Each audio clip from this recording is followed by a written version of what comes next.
Hello and welcome back to another instalment of my In Conversation with me, Stephen Holloran. Welcome back to the video. We had a really good time last time. Unfortunately, I'm not out and about today. I've had to do this at home because of scheduling and what have you. But technically, I like these programs to be relaxed in a pub garden, drinking beer. But it's all the opposite today. I'm at home in my son's bedroom, sweating my bollocks off. So you've already started swearing. Thanks, George.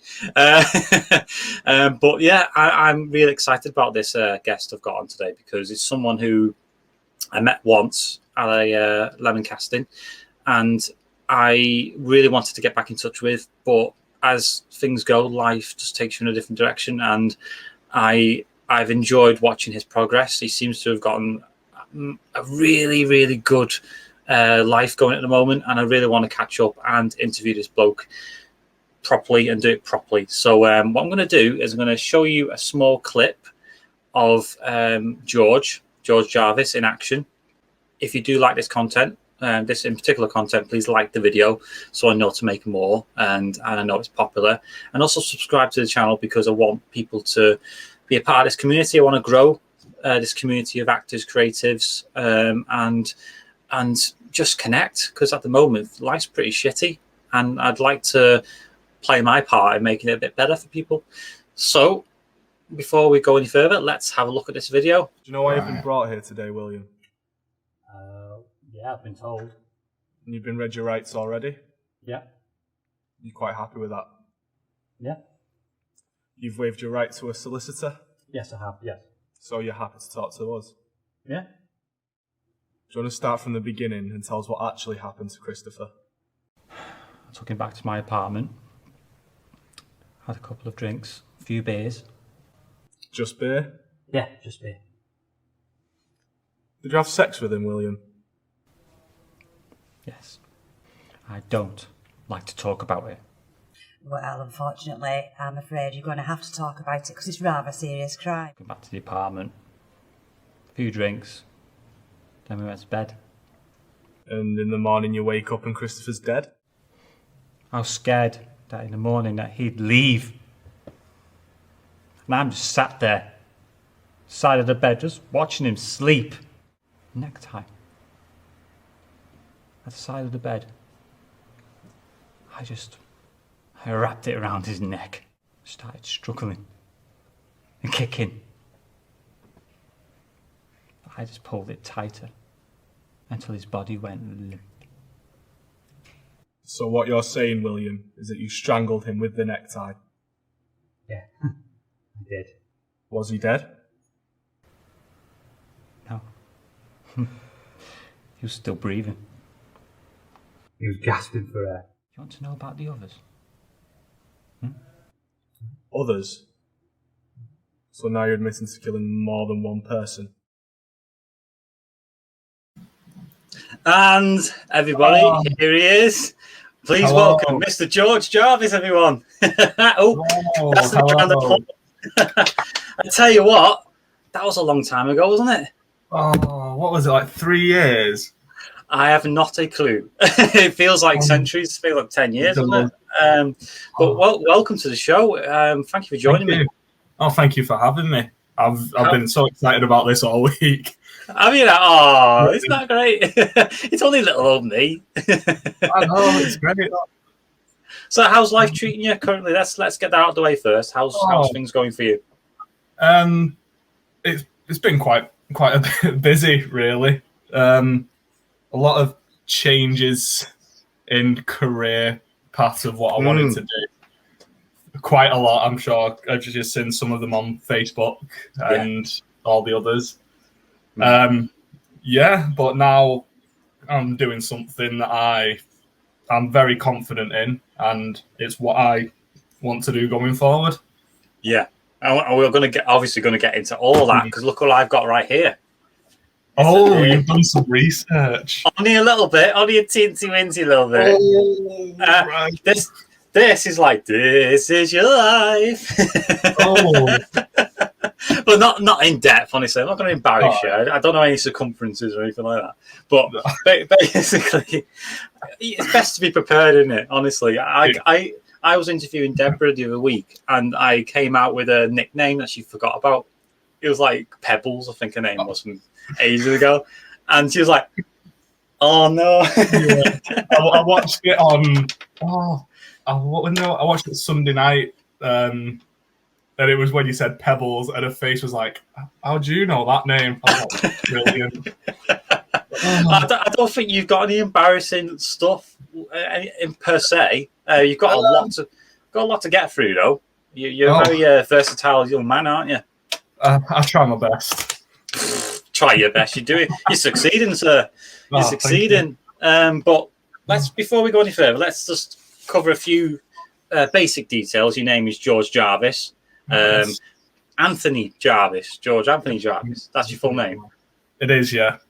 You confused the hell out of me a few weeks ago because it was on your profile as George Anthony, and I could have swore I kept saying, "Well, it's not, is it? Where's that come from?" So why did you do that? So one of my career paths, this came about in, it wouldn't be last year, it would have been the summer before. Yeah.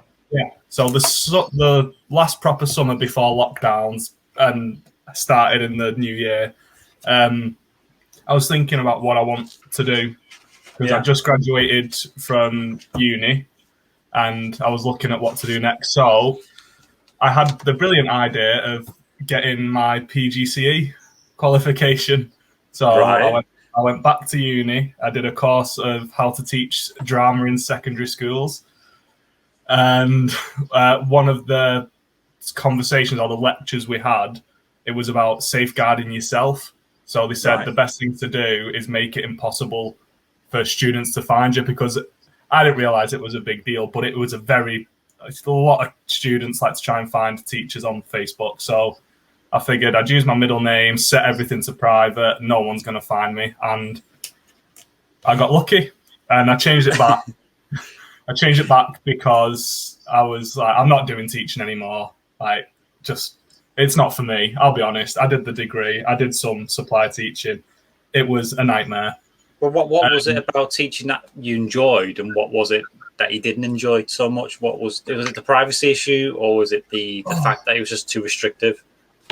I don't know, because a part of me has always hated schools, but the way I mean that is, like you say, the restrictions, because I teach at a local musical theatre school. That's like an after-school type thing, and because the kids there, they want to learn it, and in my head, I'm thinking, every kid loves drama. It's great. You'd let your energy out, and then I did it, and I was like, this isn't what I imagined. It's not what you envisioned. It's not your dream, is it? It's not. But no, the thing about, sorry to interrupt, but the thing about drama is that people don't appreciate it when you're younger unless you've got a real passion for it. I mean, when I was younger, I did theatre all my life, and I was the only one doing this. I was the only boy doing it. It was mostly girls, and literally, I got skitted rotten for it in school. Really? Yeah, I mean, this would be well before things got popular. I like X Factor came along, and all these shows and talent shows where it made it popular to go for audition processes and be a part of the creative community.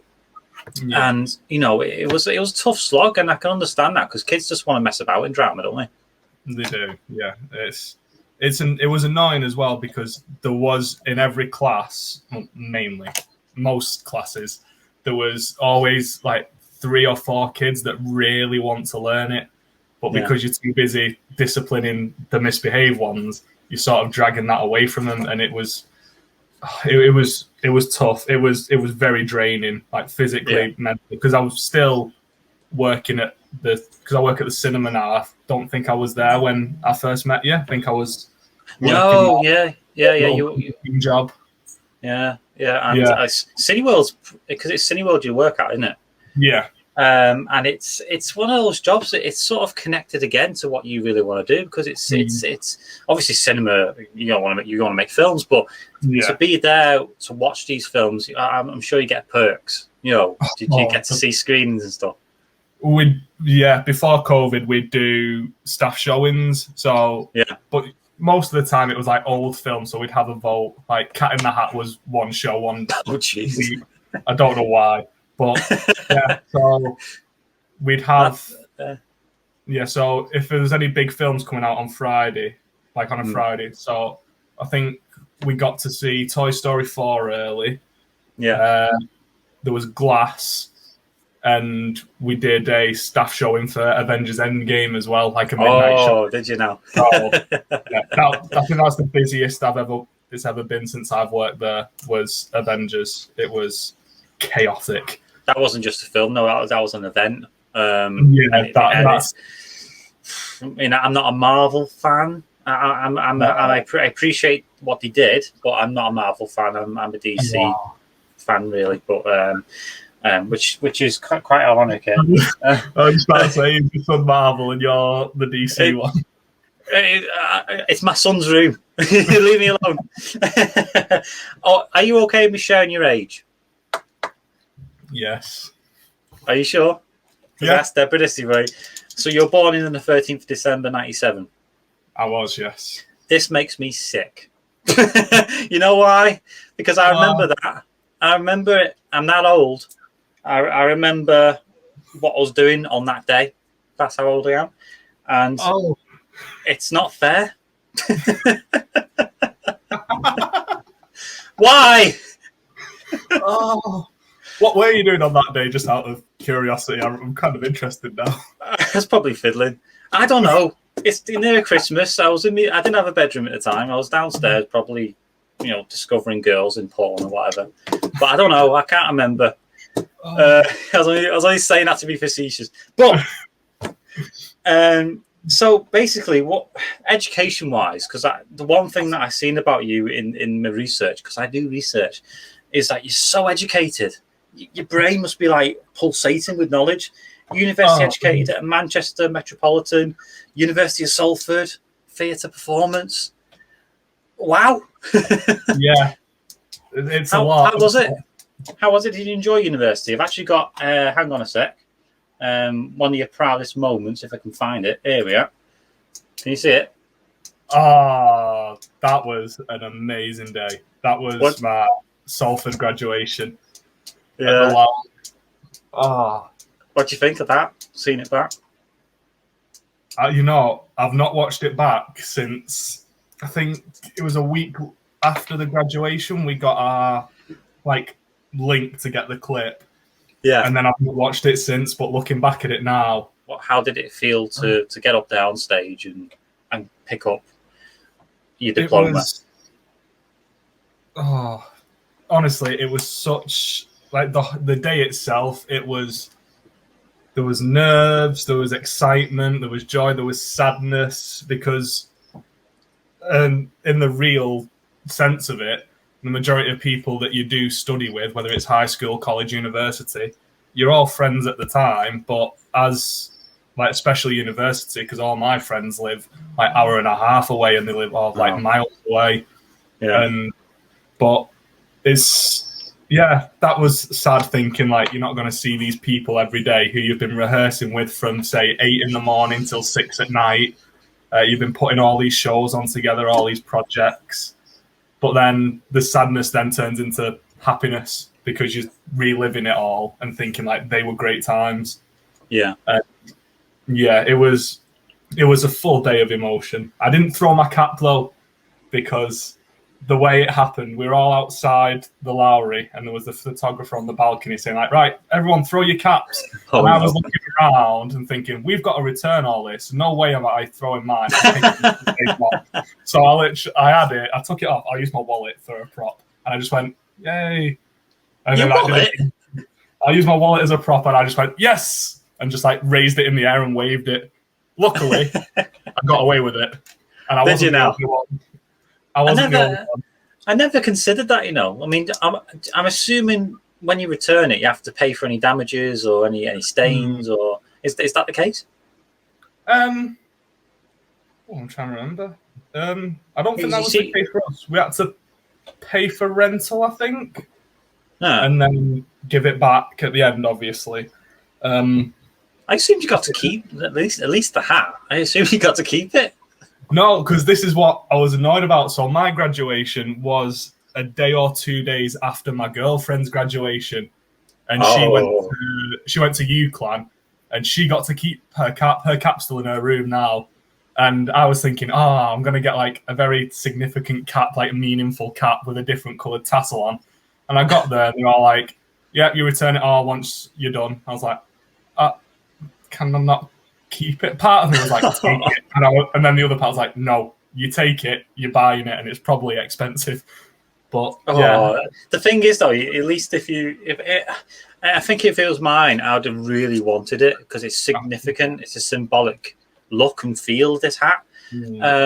I would have at least tried to find out the price, but then in the moment, you just, because it was last minute when you found that out, wasn't it? So yeah, I assume you just didn't want to get the day over with and just enjoy it, I suppose, didn't you? Yeah. So are you a sports fan? I'm not, and this is one thing that you said in the interview with Deborah that I nearly woke my whole house up going, thank you, someone else gets it. No, because I noticed you said the Warrington Wolves, but I put a question mark next to it because I thought, but he doesn't strike me as a sports fan. No, so if you've looked at all my page likes, half of them were made in like year 8, year 9, when I was trying to fit in with everyone and be like, I like this as well. But in reality, I was like, shut up, no, you don't. Really? Yeah, that was me to myself in my head. I was like, why are you doing all this? And when I look back, I'm like, But so no, it was to make life easier for you because, you know, I mean, I've been there myself. I never conformed me. I always I'd always said, no, I like drama. I like science fiction. I don't like any of this bullshit. And again, bullies will target that because it's different. And I'm assuming you just didn't want that, did you? No, because in primary school, like when I was younger, I loved Doctor Who. Like I'd eat and breathe Doctor Who. And I had a group in primary school, and we all loved it. And we're all like, you know what we should do? We should create a Doctor Who episode and just play it. And like, it was amazing. It was great. And then that went on for like 2 or 3 years of primary school. And then and then I had to go off in year 5, just before the start of year 5, because I broke both my wrists. So I had a lot of time off. And then I came back. Yeah, I came back and I was like, we all playing Doctor Who at break. And then everyone just looked at me and went, we don't do that anymore. I was like, well, what do we do? Like, play tag. I was like, yeah, but you can only do the same thing so many times until it gets boring. Whereas what we used to do, we had a different story every day for weeks and years, and it was amazing. But brilliant. So, this has got to be a question I've got to ask then. Favourite Doctor? I know it's subjective because obviously doctors are all different, but there must be someone that sticks out more when you think back. In my honest opinion, I can't comment on Jodie Whittaker because I've not watched it yet, and it's really bad. Don't. Don't bother. Wow. The show ended for me when Capaldi was generated. I think for me, because the first one I ever watched was Christopher Eccleston. Same here. Although Peter Cushing I watched, even though he wasn't really a doctor. And Paul McGann when he came out in '96. But I think it was sort of like, it's all right, that. I was more into Star Trek. But Doctor Who, when it came back with Eccleston, blew my mind. That was when... It was the gravitas that Eccleston brought to the part. And Billy Piper, I enjoyed Billy Piper in it too. And it got me a love affair with Doctor Who, just started there and then. So is it Eccleston for you because it's your first Doctor? Eccleston because it's my first Doctor, and then I'm going to have to go David Tennant and Matt Smith as well. I can't pick one. They are my favourite ones.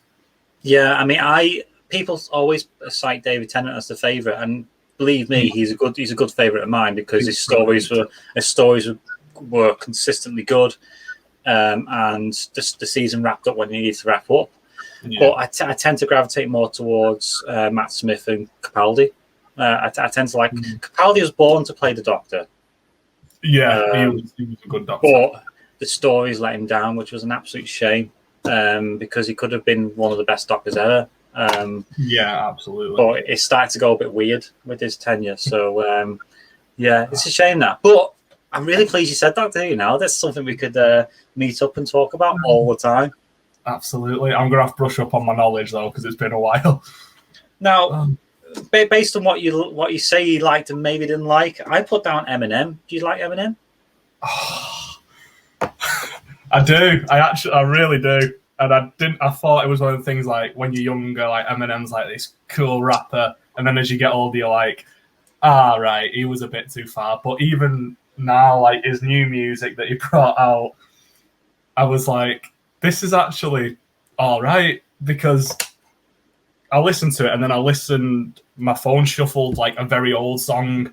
Yeah. And you can tell that he's an artist who's stayed to himself, but also evolved and adapted.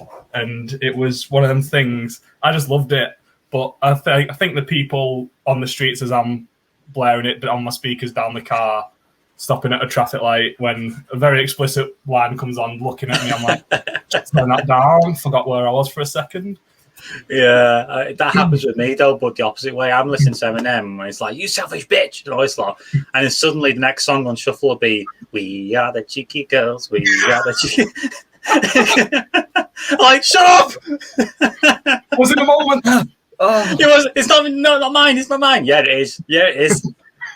I'm glad you like Eminem, because for me, Eminem means a lot, because and Deborah's like this. We both talk about Eminem a lot, and it's his wordplay that we love the most. It's the way he plays with, because I read his autobiography. He read a dictionary most of his life. He learned how to use words poetically, and he worked his ass off to be the best. And that's hard.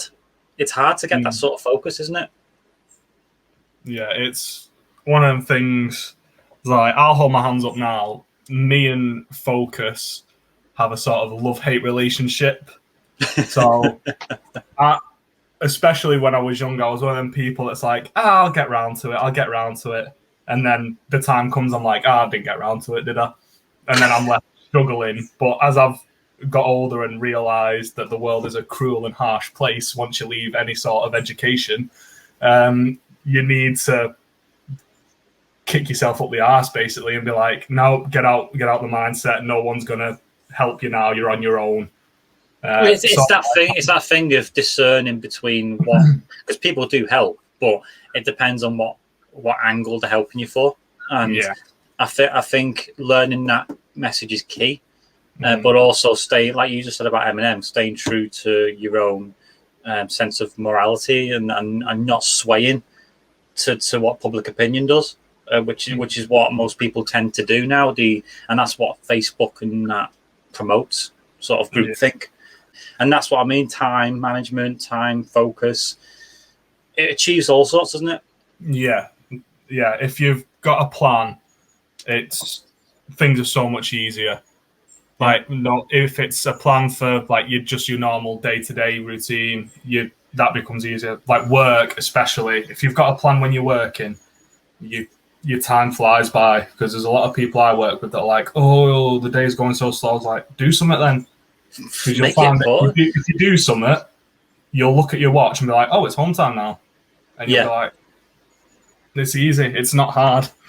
Well, that's why I like my job, because my job is literally, I say like it. I mean, it's one of those jobs that is I hope he's not low. Hello, supervisor. How are you? It's one of those jobs like, once you've mastered it, that's it. You're done.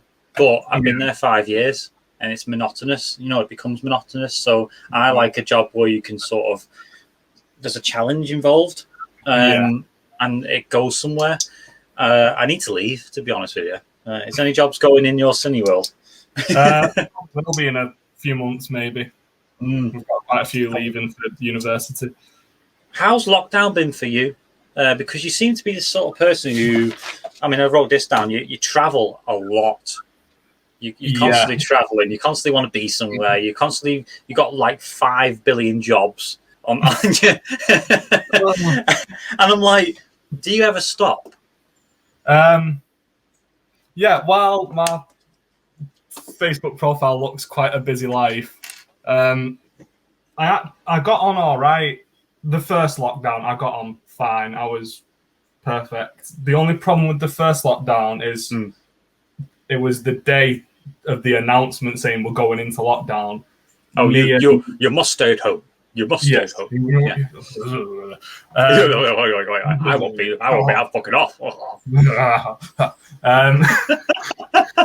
That's our Boris impressions ticked off. Me and my girlfriend were deciding where we're going to stay, because we both still live with our parents, and it was the thing of, do we stay apart, do we stay together? And we weighed up everything, and then we realised, because my mum and my dad would still be working, and so would her mum. So really, we'd just be on our own from like 6 o'clock in the morning till 5 o'clock at night if we stayed apart, which any normal time is fine because you can do stuff. But if you're just sat, like, I love playing my games, but if I was on my own for all that time, just sat in my room with nothing but a controller and a big TV screen, I'd go mental. I'd snap. You just fall into that repetitive nature of being stuck in a loop. It's like your mundanity. It's easy to fall into that trap of being comfortable in that spot and not moving. Yeah. So that was. So I stayed over here. I'm in her little office now when she was working from home. Then this lockdown 2, lockdown 1.5. I can't remember. It sounds like a sequel to a shitty film, doesn't it? Lockdown 2 3D. Oh God, no! Lockdown 3D. There's like that for but no, it was all right. Obviously, there was things going on. Like, I was still in like wanting to be a teacher mode, so interviews were all like online. It was a weird time. But my girlfriend, she got a job because, funny enough, she did a PGC at the same time as me. So we both did it together, but she did English. And we were both at the same placement for the final one, but it got cut short because we had to lock down.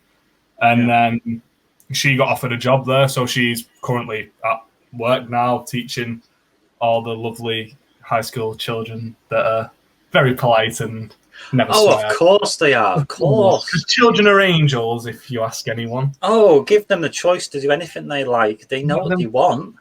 Yes, they do. I don't know what I want. I'm bloody over 30 somewhere. Well, I brought the travel up because you've recently been to London. You went to the Globe Theatre. And that's the one thing I wanted to talk about a lot, is that your love of theatre, it knows no bounds. You seem to be out there. You want to go to a show. You want to visit places.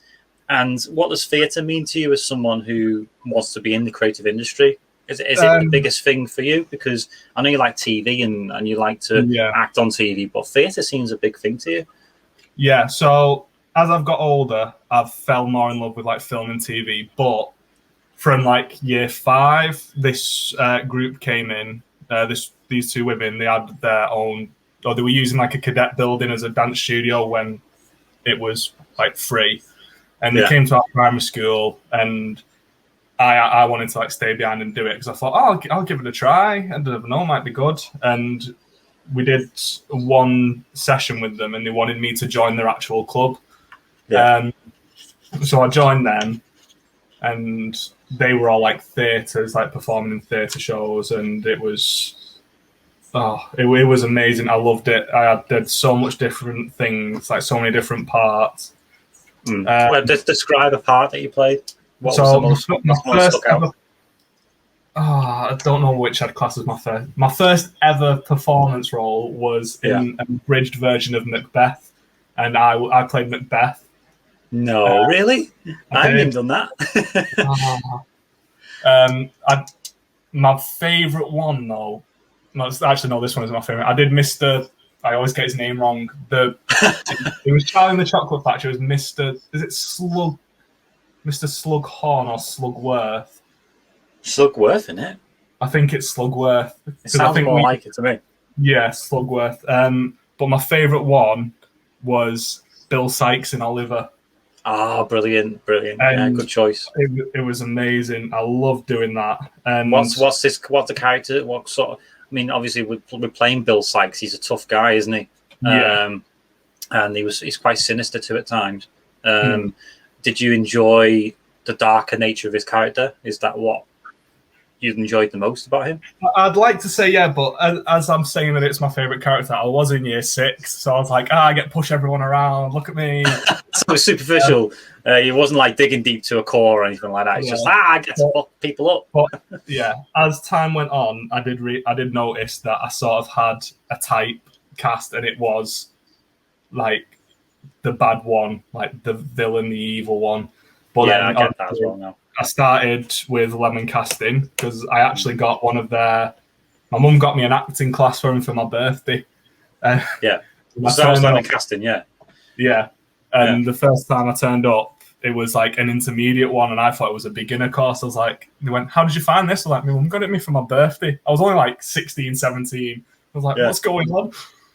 But, lemon casting. And I did look back at it because when I only did 4, those. This called a crash course, but it was like single days. And I did 4, and it was only the one that me and you were in that I actually enjoyed, because every time I went, I didn't feel like sorry, don't disrespect the person running it, but I never thought I learned anything. I always felt like I was sat there watching people do show reels. Yeah, like you said, no disrespect. Like they did get me good gigs, and they were good. But after a while, Steve was a really good guy. I liked it. He was amazing. Steve was amazing. But yeah, if you've been to quite a few, like me and you have, it's sort of, you kind of feel like part of the furniture. Yeah. So you just like sit there while people are learning techniques that you've probably learned with the workshop before. But I say that it is also good to sort of repeat things that you might forget.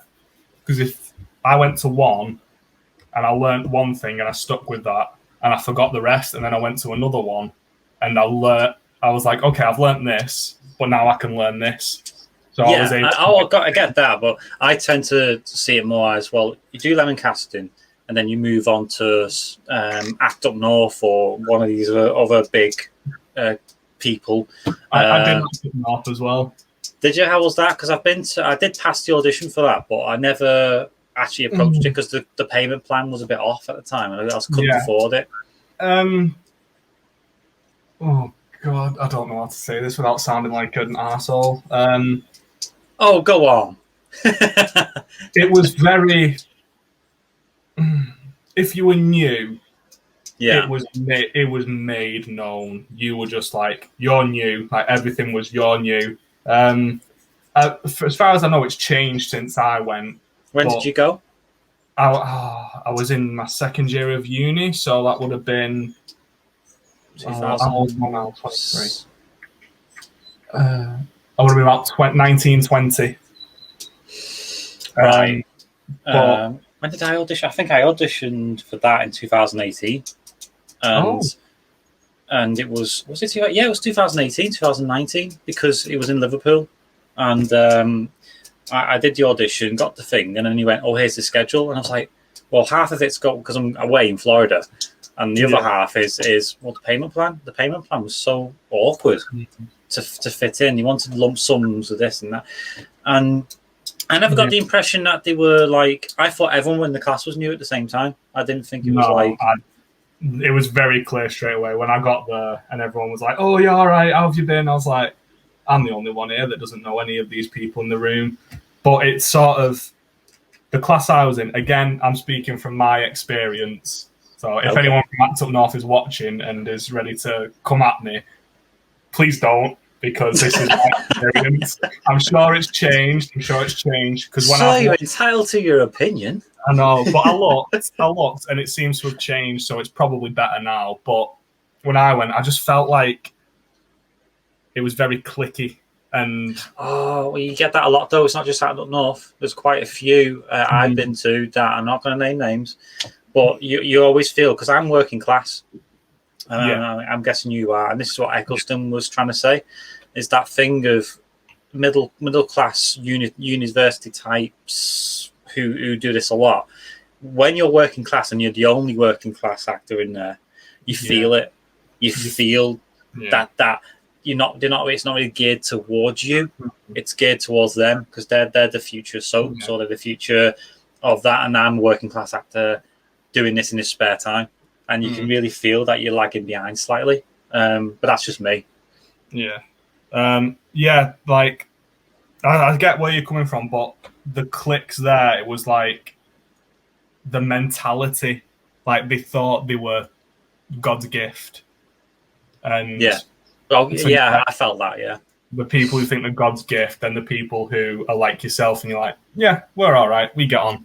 But I just think the instructor didn't like me. I'm going to be honest. I don't think he was very critical about things, and I'd do what they said, and then they turn around and like, oh no, I didn't mean that. I was like, I have just done exactly what you said. But obviously I was a shy.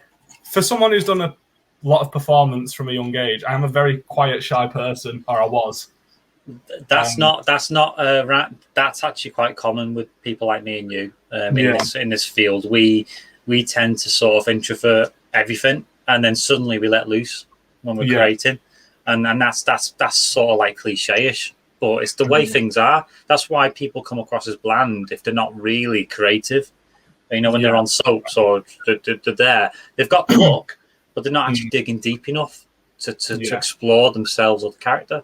But one thing I do want to, before I move on, I wanted to say that the one thing I remember about you from Lemon Casting was your smile, and it's a running theme.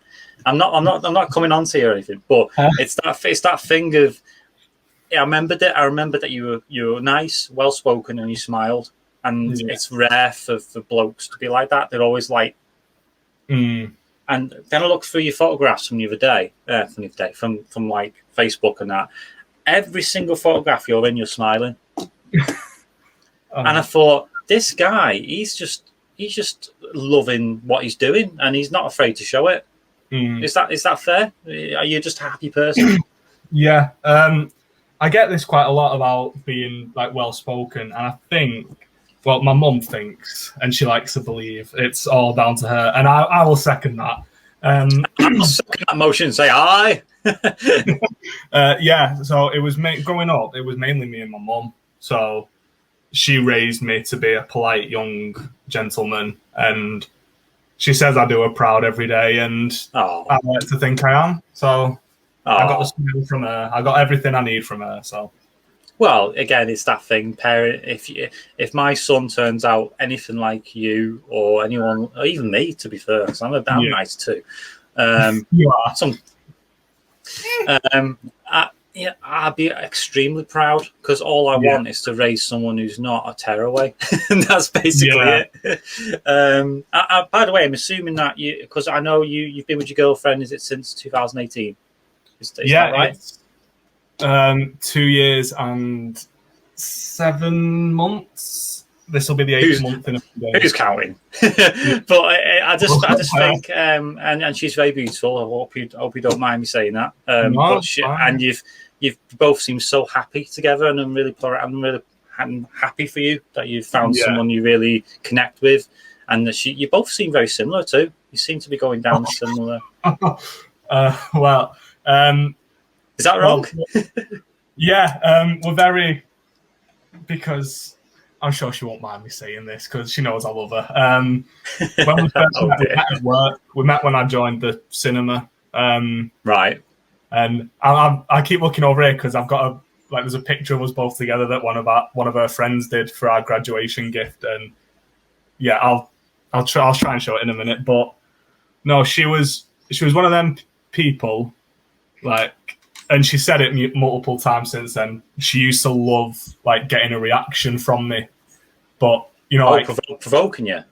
Yeah, or like if there was an issue that was bugging both of us, she'd expect it to end in like a full-on screaming match. But it was completely opposite, because I was quite I'm always quite chill. Like, I hate confrontation. Like, I hate any argument. And Yeah. I'd just stand there. I'd look at her and be like, "Why are you shouting?" And then she'd be like, "This isn't the outcome I wanted." And then like, but we'd level each other out. Like, she says I've calmed her down, and I've become more confident since I've met her. Like, well, that's what I mean, because from an outsider looking in, you both complement each other. So that means you both seem quite similar in that you're balancing the scales. And obviously her job, what she's doing right now, you've both been in that, so you can relate.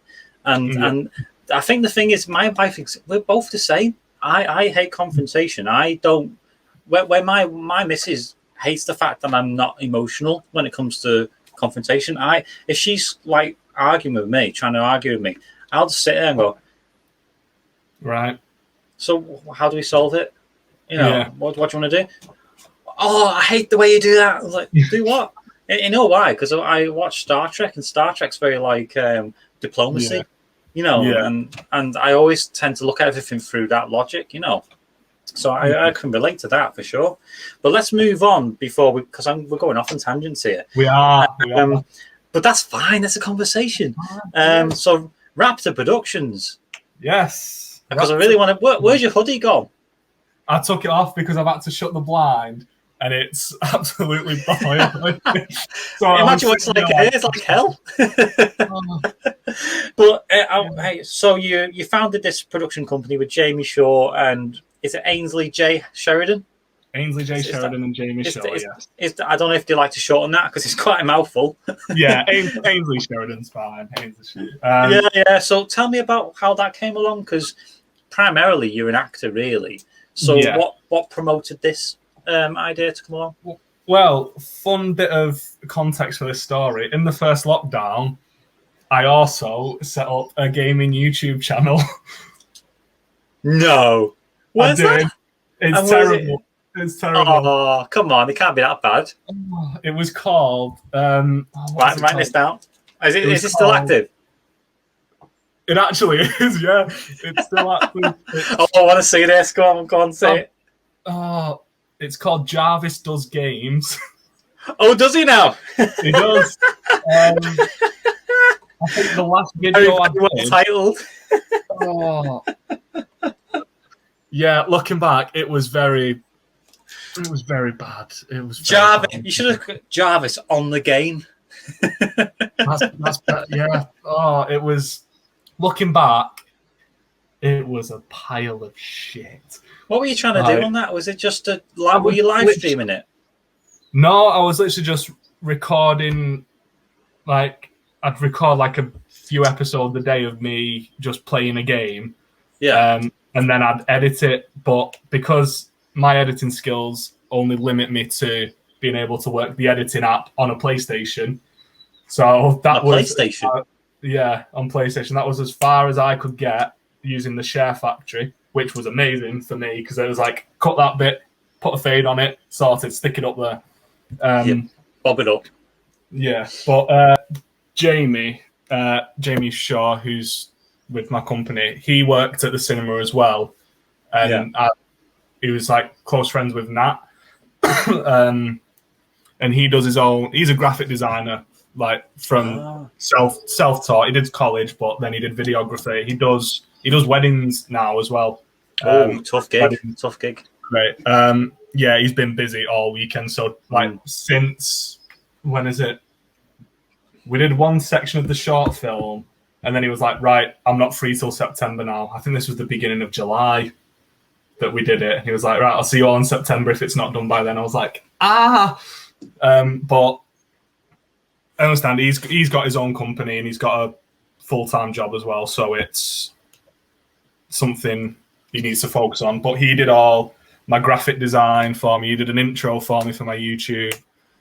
But as things started opening up, I didn't really do it as much. I was like, it's a spare time project, really. I mean, look at what I'm doing right now. It's literally, I'm doing it because I enjoy it and I like talking to people. But it's a spare time thing because you've got a full-time job. That's where your money is. Yeah. And, well, I say full-time. It's now 20 hours a week because I can't be bothered. But but literally, my passion is acting, and Yeah. I always said if I got an acting gig, which I really wanted to do, YouTube would be dropped like a hot potato to do it, because that's where my passion is. Let me just show the. Is this your up-to-date logo? It is, yeah. We actually had a problem where I don't know how it got past all of us. The original logo had like 3 letters missing, and I'm gonna see if I can, because I've still got the original. Hang on, was that like a white color? Was it white and transparent or something? Because I remember looking at that going, well, that's not up to date, and I'm sure. I just went to the most recent one. Yeah, so we had this one. You can't really see it well, like the white background. Turn it away from the. It had like the white missing, not the eye missing. What an oversight! It was like a month after it. We had a meeting, and we just turned around and went, "There's something not right here." And I was like, "What do you mean? Everything's fine?" It's like production is spelled wrong. I was like, "Oh shit!" And you put that out there on Facebook. We put it out there. We're like, "Yes, this is us. Look at us. What we can do." We're the company you can rely on. But no one actually noticed. No one said to us, like, people knew, didn't say like, "Oh, the logo's wrong." And then I looked, I was like, "Oh," and I showed it to people, and they went, "Oh, the God, there's no eye." I was like, "I know, where is it?" Oh, that's funny as fuck. So you noticed your problem, and you came up with, and I like this one. I like this. Yeah, that's really good.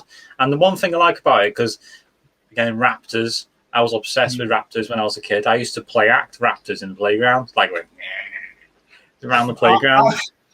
I think we're the same person. I used to do it in this when I used to go swimming. I'd put my arms up like this and like walk around, like do the screeches and everything. Yeah. Honestly, I was the weird one. This was in primary school. I was walking up a hill, doing that little swaggerty do. And people used to look at me and go, "What the fuck's wrong with that guy?"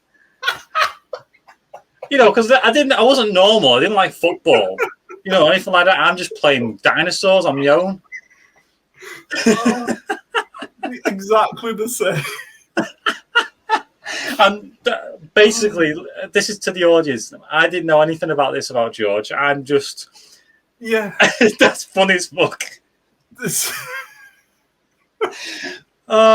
See, this is why we connect. I believe. I don't know if you believe in spirituality, but I believe the universe puts people in certain places. It opens doors for you to walk through, to meet people, to get to know them and expand. And to me, I always knew I liked you for a reason, and I think that's why. Raptor. We both used to run around with our hands like this, making screeches. But so, was it your idea to put raptors as a focus in the design? Was it? For the design, I always wanted like a raptor on it, but I didn't know how I wanted it. And that logo was actually done by Ainsley. So big shout out to Ainsley for doing that. Hi, Ainsley. Hi, Ainsley. And Jamie as well. Never forget Jamie. He owes me a tenner. But yeah, so that one, I think our cover photo was the one I made. It was like very plain. It was very boring. It was. I'm not gonna. Stop I'm not bringing yourself down. Oh no, I'm not the best Photoshop. You wanted to see the bloody drafts I did. They were like GCSE E grade levels. The graphic design mate, he must have been going, "What the fuck is this?" And we had a good laugh with them. I showed them all, and that's the thing. If I wasn't laughing at myself doing it, I wouldn't show them to him. But I knew I knew my limits. But yeah, so that logo, it just grew on me, like, because it's bold, but at the same time, like the cartoon raptor itself is just. I like it. And I really like it. Like with Deborah's logo, she had a cat in hers. Yeah. And I didn't like it at first. I was like, cat can't do with it. And she was like, Mina disagreed on it. I was like, I don't like the cat. But for some reason, over time, and like with the raptor, it sticks out. Yeah. You notice it. If you see that logo, you go, "Oh, Keeping Real Productions. There's no one else like it." So you're doing the right thing there by incorporating something that's so like it's random, but it works for your brand because it's eye catching. So you're still doing? Are you still making films right now? What's the latest on it? We filmed. We did a documentary first. That's all filmed. We're just waiting to get it all sorted because, as you said, I was in London recently, and all right, don't rub it in. And then I came home, and then the girlfriend got COVID. So we had to isolate, and then her mum started showing symptoms, and then she got it. And then I found out my mum and dad had it as well. I don't know how, and I'm like the one that's, as people call, the spreader, who never gets it but just gives it. So you're to blame. Yeah, but I did my tests every 2 days. I was negative all the time. I was walking around the house going, "Hey, look at me! COVID can't get me." I need to run outside like, "Hey, don't need a jab." Is it a bird? Is it a plane? No, it's George. You need your jab. Get your jabs, everyone. But the thing is, actually, let's strip it back to the book because I've written down a book that you like of Mice of Men. Is that something you still like? Oh God, no! I hate that book now. I hate it. Why? I like it. It's one of them. I see the tweet every time, or like it comes around to GCSEs, like uni student pages that I follow, and they say, "Oh, I'm jealous of Lenny from Of Mice and Men because he got shot in the head and he was peaceful after that." And I was like, I mean, I get it, but at the same time, it's a very dark thought, but it's funny.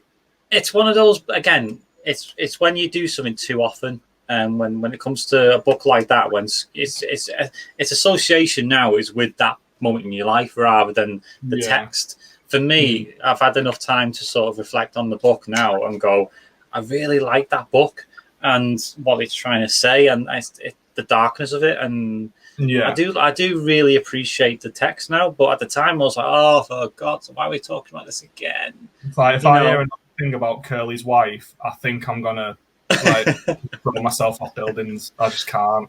But it was so left field to me when I saw that because I've not seen anyone mention it since school, and that's why I brought it up because I thought weird, but I do like it. It's like the whole thing with certain things that other people, the mainstream doesn't like, and you do, and you just can't seem to let people see it. But I just thought I'd say that. But another one that I've noticed is Breaking Bad. As a show, do you like it? Oh, I loved it. I absolutely loved it. Thank God. I still haven't watched the spin-off they did. Oh, Better Call Saul? Or? No, the other one. Was it? They made it a film. Oh, it's a feature, wasn't it? Is it El Camino? Something like that. I haven't watched it either. I've not got around to it. It's one of those things that you just want to sit down in a good moment to watch. Yeah, and it can be like it's like that though, isn't it? There's some shows that you just want to go right. This is an event. Sit down. We're watching it.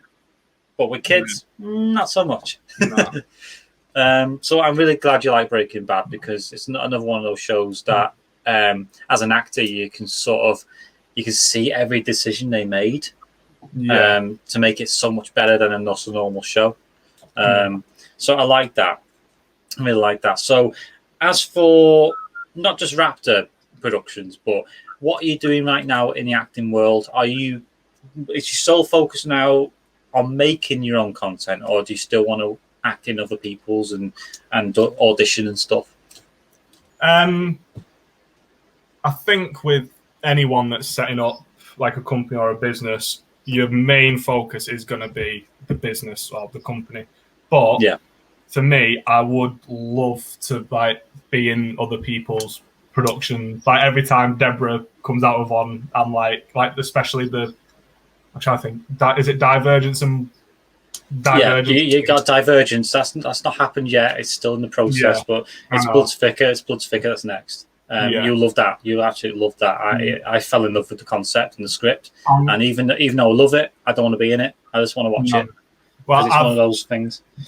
I spoke to her a while ago and asking could I come down on one of your filming days, and we had a date sorted, and then everything just because a day that you were there as well.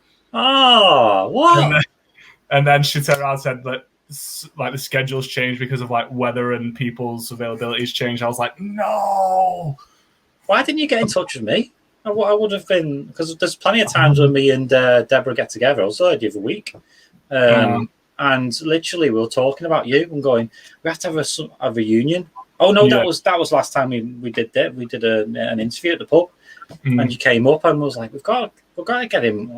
But I wanted to talk to you first and see where you were as an actor, really, because as you say, you are very busy, and you seem to be doing a lot more focus on making stuff. And is that born out of frustration that you want to? You just it's like with Deborah, she just can't get satisfaction from acting other people's work.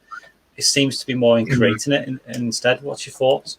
Yeah, so for me, it's like acting in other people's work. It's brilliant. It brings me joy. It really makes my day. But at the same time, I don't just want that to be it. Like I want my own thing. So like the documentary, that's not actually my thing. What's the documentary called?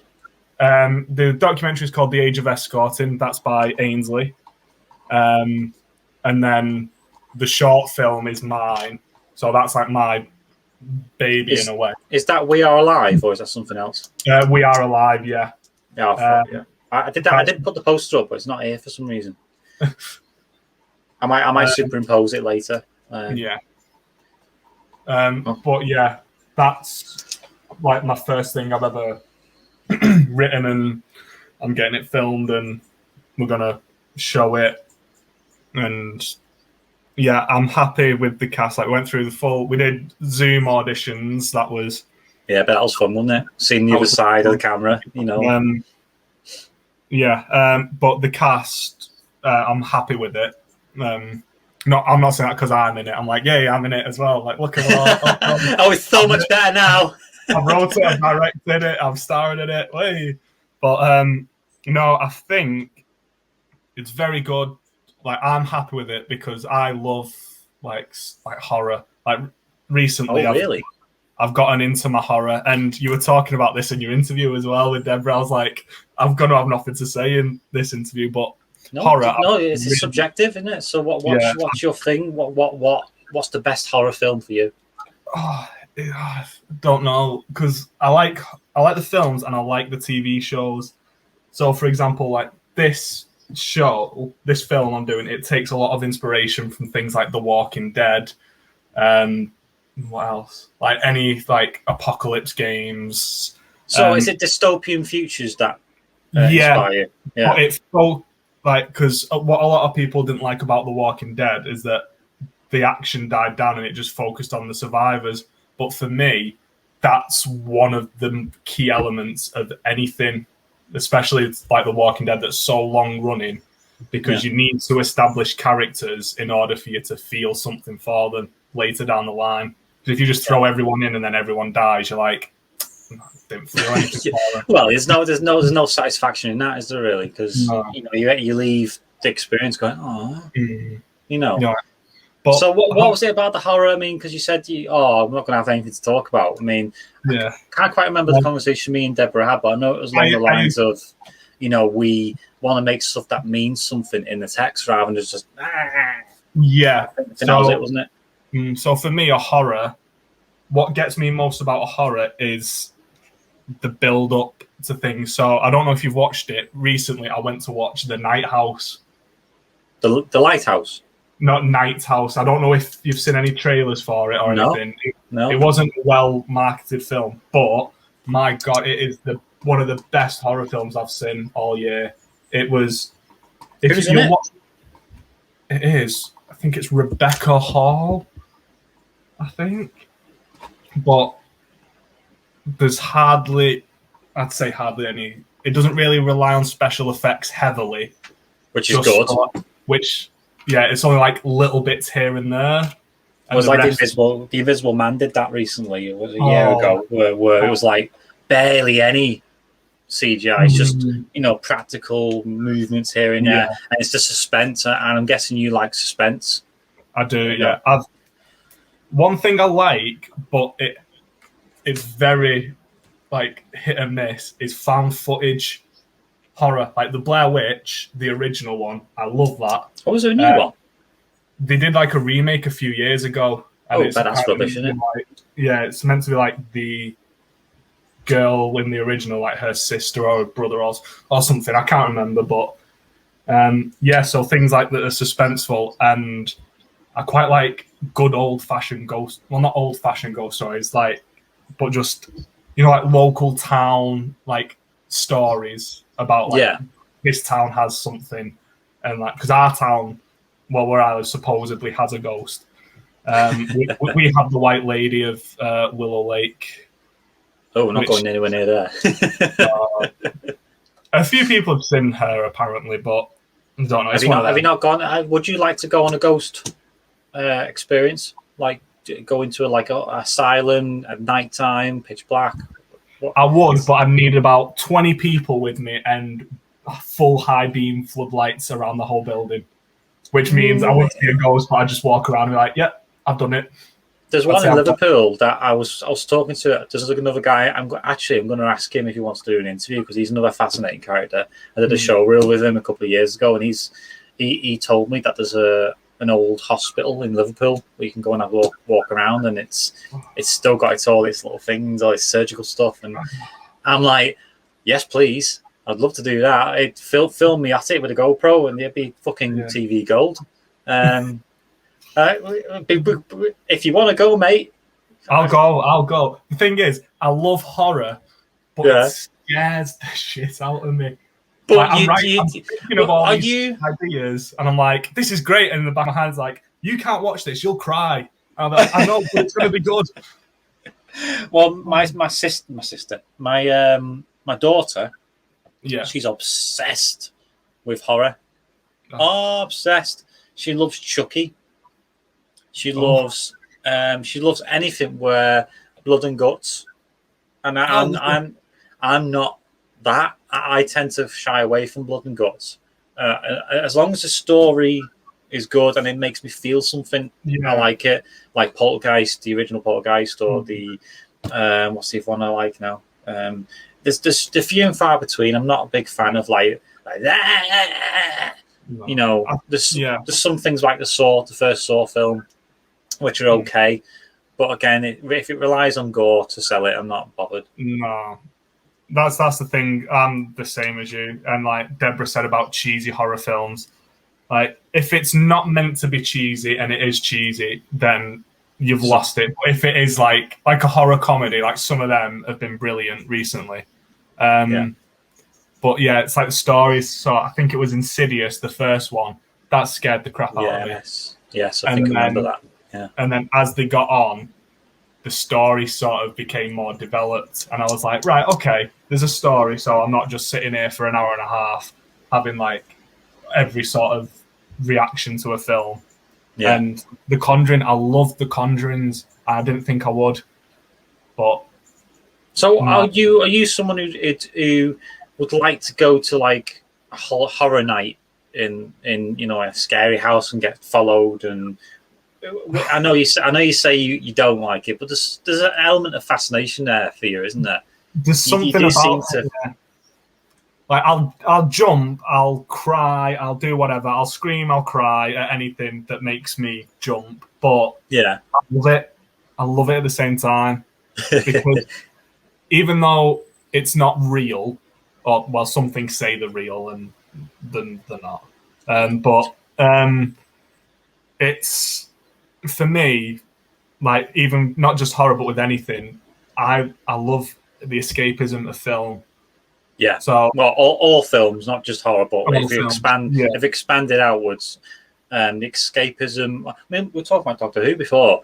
The good thing about it is that it tells different stories each week, and it recycles itself every 4 or 5 years with a new persona, a new energy, and that's massive escapism for me because you can go anywhere and do anything. And you don't get that a lot these days. It all seems to be all formulaic. It used to be like during the 90s you have to be the same. Every character has to be the same and just continue on, beginning to end, like Friends did. Friends is like, Ross and Rachel, they're the same, and they never really grew through the 10 series. And I like character development. I was a fan of Friends, though. I did like Friends, I'm not going to lie. Oh, it was funny, don't get me wrong, but the characters never grew, did they? They never really changed much past their own traits. Whereas I like character development, so that's why Breaking Bad comes back again, because he went from Walter White being this like down and out, hard luck character to like the boss of his own destiny, and I love that. It was. Yeah, for me, it's all about, like, especially TV series, it's character development as well.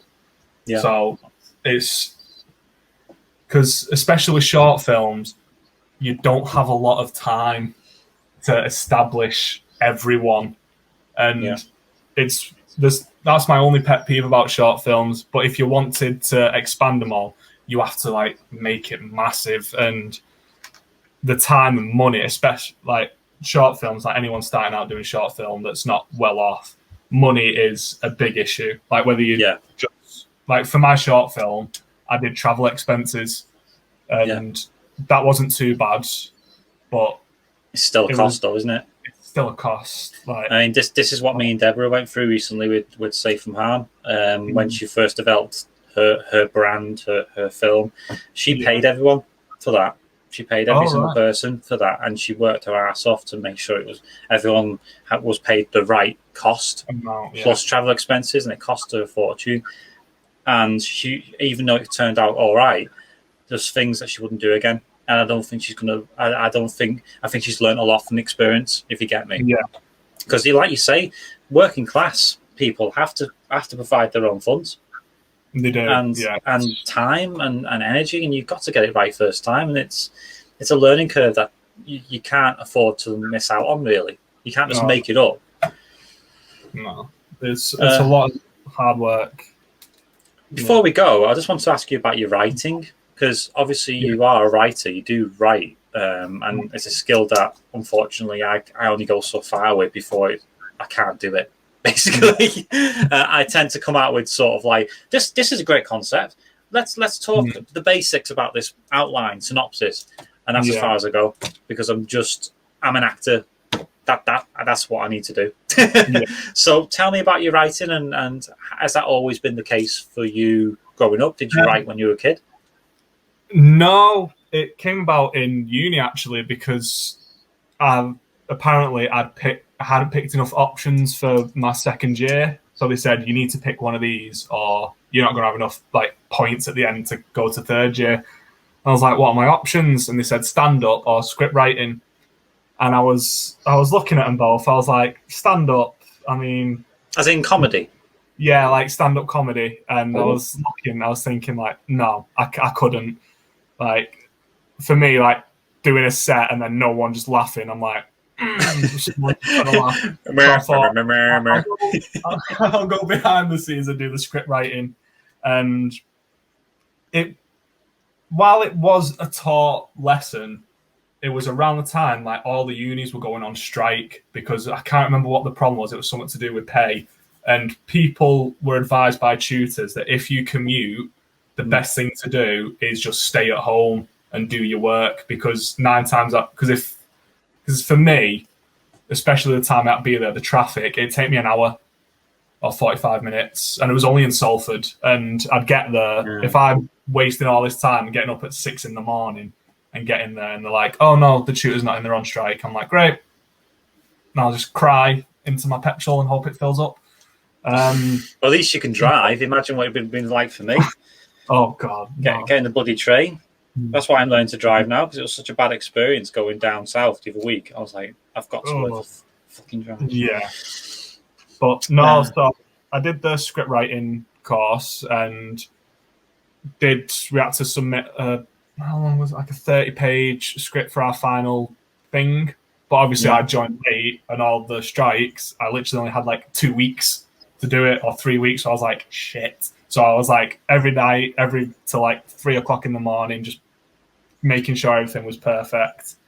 And I never really picked it up again like I did little bits here and there for the drama school I work at, but recently I've written 2 plays for that drama school. So we have like an older group and a younger group. So Right. I've done one for the younger group that needs tweaking, and the older group one needs tweaking as well. And then I was writing like We Are Alive. I've got ideas for other short films that I'm really looking forward. I tell you what, that's a lot of versatility you got there in your writing, because theatre and TV are completely different beasts, aren't they? Yeah.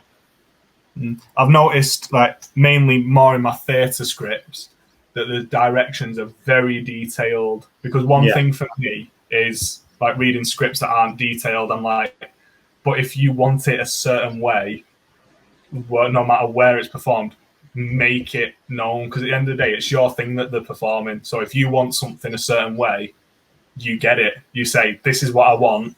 This bit has to be like this. The rest, do what you want. Things like that.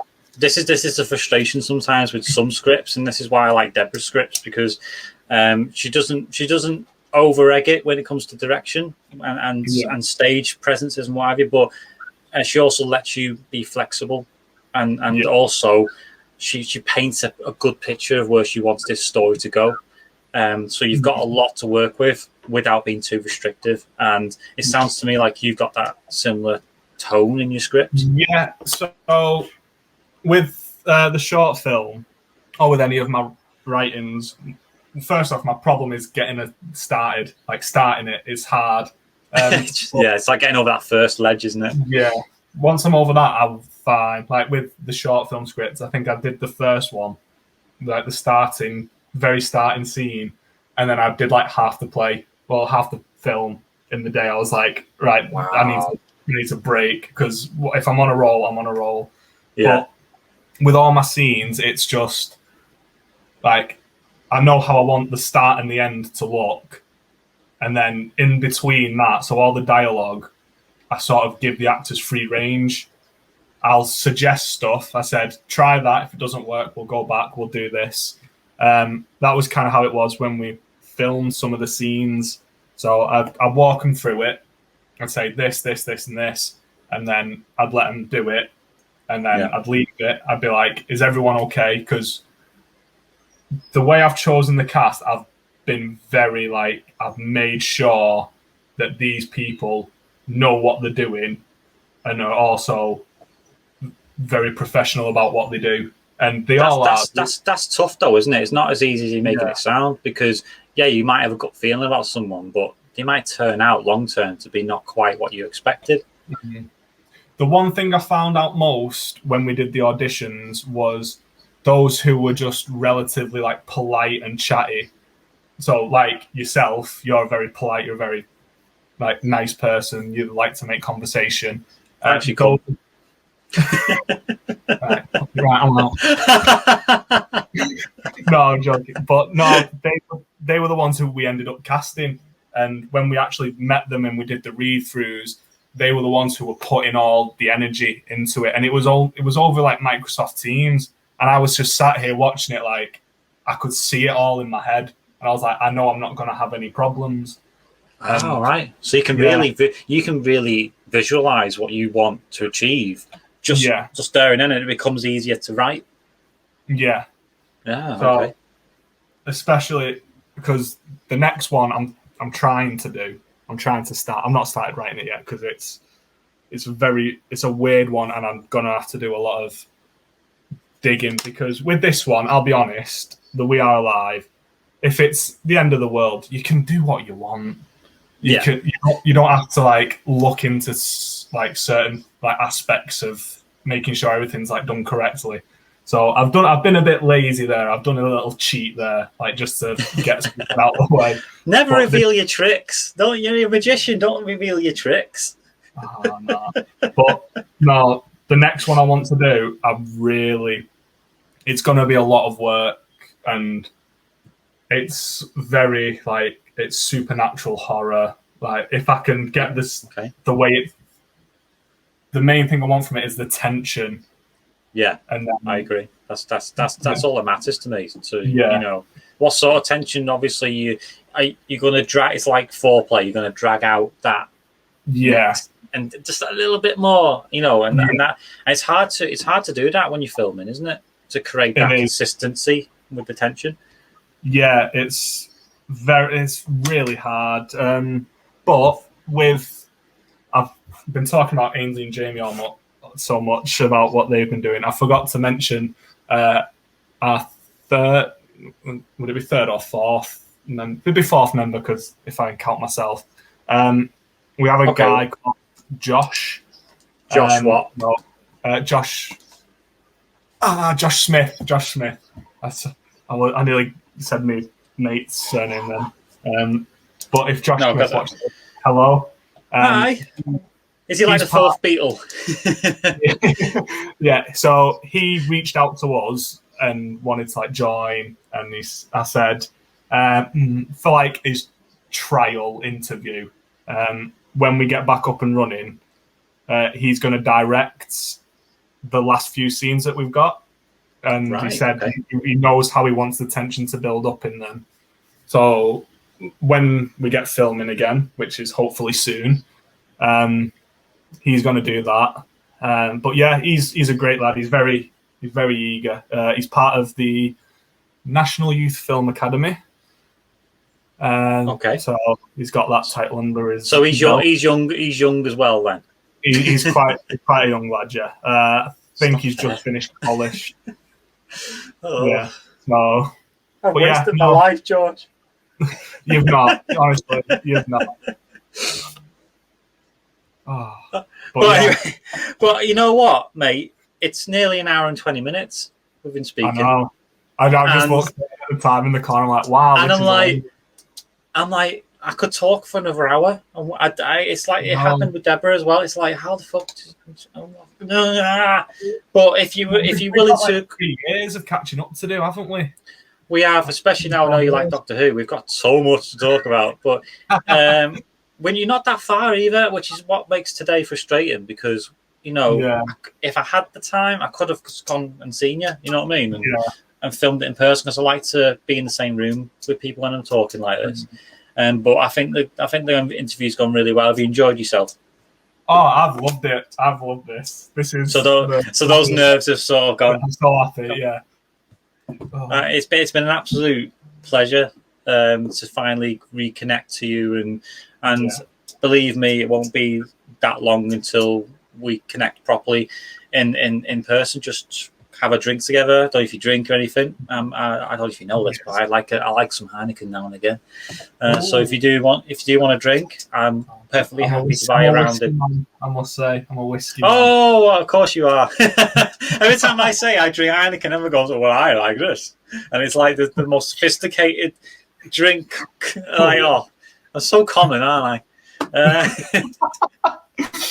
But we will meet in person, because I'm desperate to get around to people who have been neglecting the last couple of years. Because life does take you down not just dark paths, but busy paths, and you're the kind of person I want to keep in touch with for definite. And I'm so proud of what you've achieved, not just in life, but with Raptor Productions. And is there anything you want to mention while we're on now? While we because I can flash up any graphics. Oh, well, first of all, I just want to say that I'm loving the YouTube channel. I spent a full day last week just going through them all, watching as much as I could. My one. Yeah, your one, definitely. It was, and then I saw your interview with Deborah, and then I watched this one as well recently, and I can't remember the lad's name for the life of me. I feel really bad, but he had a cracking story. Was that Christian?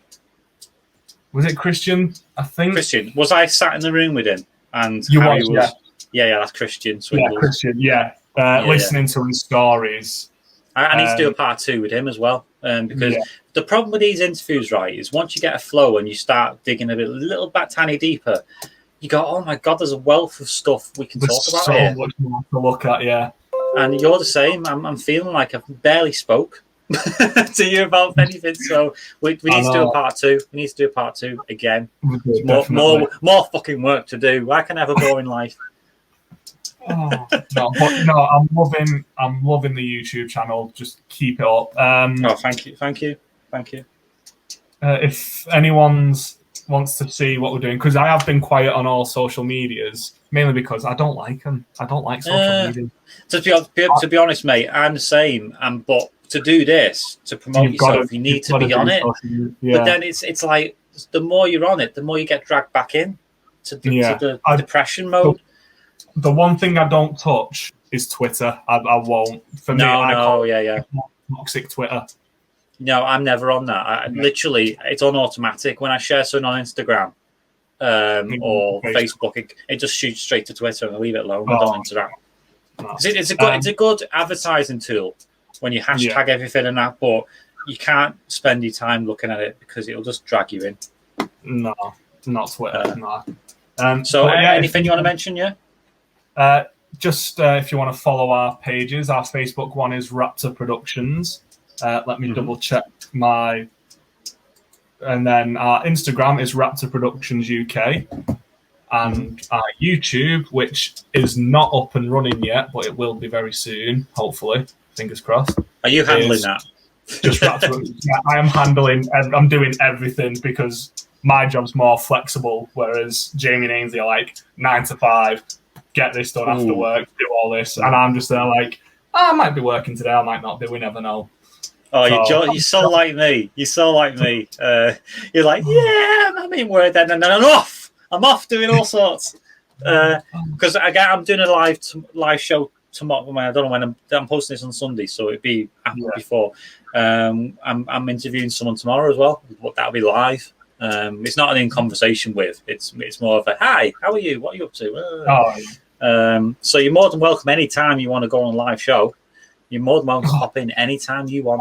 I'd love to do a live show. I'd actually be over the moon. I'd do it. Well, the thing is, from a theatre background too, you're very theatrical. You like theatre, so this is why I do YouTube Live, because I was getting sick of editing stuff, and live you're just free to interact with people without any issues. That's the one thing I like with the difference in theatre and film. Film, if you cock up, you can just go back and do it again. But in theatre, if you cock up, you've cocked up. You've got to save it there and then, or you've done for. Yeah, and it's that thing again of you feeding off the energy of the audience, because you know they're there. You can't quite see them because of the spotlight, but you can feel like every single like in the audience. So you sort of like play into that. It's like encouragement. I do miss it. Black. I went to the Woman in Black recently at the theatre. Yeah, I noticed that, yeah. Oh my God, that show. It's great. But I'd go on all day about all the shows I've been to, and I'm going to watch Candyman tonight as well. Are you really? Theatre? No, I'm going cinema tonight, and then theatres on Saturday for everyone's talking about Jamie. So, okay, fair enough. We had a lot of theatre books, but because of COVID, it all got backlogged, so we're just catching up on everything now. So I think we finished next year with The Lion King. The what, sorry? We got The Lion King next December. I think that's the last one for now. Yeah, for now. Yeah, you can't stay away from the theatre, can you? No. So that comes on and like, I don't go often enough to theatre. I really, it's one of those things that once I moved on to TV and to filming, it sort of fell by the wayside. But every actor needs to go to theatre to feel it. So I will go back, even if it's with you. I'd love to go with you at some point. I'll do a theatre trip. If there's a show that you really recommend for someone like me who's trying to learn, then recommend away. I'm trying to think for don't know, because I know the Lowry around Halloween the year before, not even the year before that. My God, this lockdown's wrecked me. We went to a show in the Lowry. It was in one of the studio theatres. It was only a £5, and it was called Ghost Stories. And we were all thinking, like, this isn't the big West End Ghost Stories, is it? And it was just a man. It was a man. He came on. He lit some candles. He had a chair, and he just told ghost stories. and the only light was the candle that he had. So we were all thinking something's going to pop out behind him because we couldn't see the curtain. It's literally just him, like he's leaning in, and we're all like, oh, "What's going on?" And then he bangs something, and we're like, "Ah!" Like jumping out of our seats. But well, it's like that again. Back to Doctor Who. It's like that episode with Eccleston with Charles Dickens. He's on the stage and he's going, and he's talking. He's narrating his own book, like the way he used to be in the 1800s or whatever. And he's like, "And then I saw Scrooge. And then I saw the knocker. It wasn't a knocker. It was Marley." And I'm like, "That's amazing. I wish I could do. You know, that'd be great. I mean, I wouldn't do a one-man show, but I'd love to go to one that someone else does for sure." But anyway, we're going to end the show now before we go, because we keep going into stuff. Otherwise, we'll be here all day. But thank you so much, George, and thanks for having a great smile, being yourself, and creating. Thank you for having me and creating this channel, for having chats with people like you said you want to stay connected with, and finding out more about people. And well, I've got a list of people. It's only about 5 deep at the moment who I want to get to first. You were one of them. People who I really inspired by, who have been impressed by, and then I'm going to throw it open to everyone else who wants to come on and talk to me about their life and about stuff like that. So we shall do more. So George, it's been an absolute pleasure. Don't log out yet, because I want to do a photo op for what you call it. What am I talking about now? Yeah, for Instagram and stuff like. But anyway, thank you so much. And if you liked it, please like this video so I can do more of this. Because the one good thing about liking on Facebook is it pinpoints where you're popular, what people want to see more of. So that's why I say like the video. But if you want to subscribe to keep the channel going up and up, please do. And follow Raptor Productions too. And let's grow this empire that he's going to build. And he's going to forget about me once he's on the top, aren't you? Oh no, I've got something I've got another show in the works that's completely away from horror. I've got crime as well. Gang crime as well. I'd love to do. I think I told you this before, but I'd love to bring out a feature based on the William Black-esque style, with Dennis Gerald, yourself, and Deborah. I think that could be a good gritty. Could be very gritty. That would be one we should all get to. We should all get together, sit in a room, and just write it out in a day. Just flash it out and see where it goes, because I think that would be really good. But anyway, we're waffling again. Thanks very much, and I'll speak to you very, very soon. See you later, everyone.